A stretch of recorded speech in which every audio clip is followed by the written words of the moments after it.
Carile dentare rămân una din cele mai răspândite probleme cronice de sănătate, atât la copii cât și la adulții din lumea întreagă, cu toate că ar putea fi prevenite în mare măsură.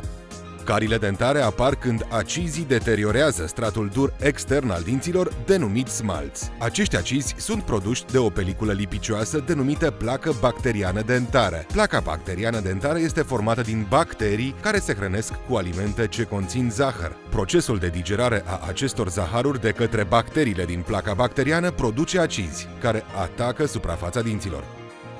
În timp, caria dentară poate forma cavități dentare. În acest stadiu, dentistul poate alege să astupe caria cu o plombă pentru a opri mărirea acesteia. Dacă sunt lăsate netratate, cavitățile pot chiar să distrugă dinții.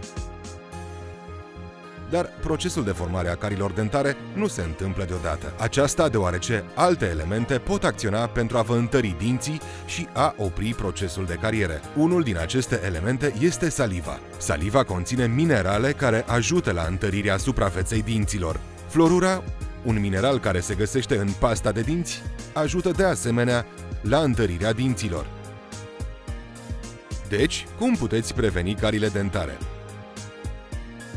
În primul rând, nu consumați prea multe alimente dulci și reduceți gustările dintre mese, deoarece astfel veți preveni formarea de acizi de către placa bacteriană și veți reduce expunerea dinților la acizi.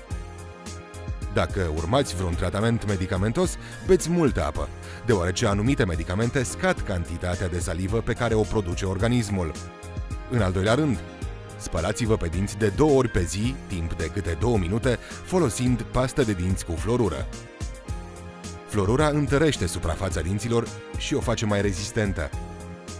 Pentru o curățare eficientă, nu uitați să înlocuiți periuța la fiecare 3 luni. Și, în sfârșit, mergeți la medicul dentist de 2 ori pe an pentru curățarea dinților și verificarea apariției carilor.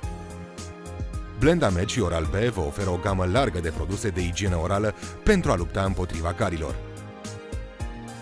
Blendamed Pro Expert All-in-One, cu un conținut de 1450 ppm fluorură, vă ajută să vă protejați dinții împotriva carilor.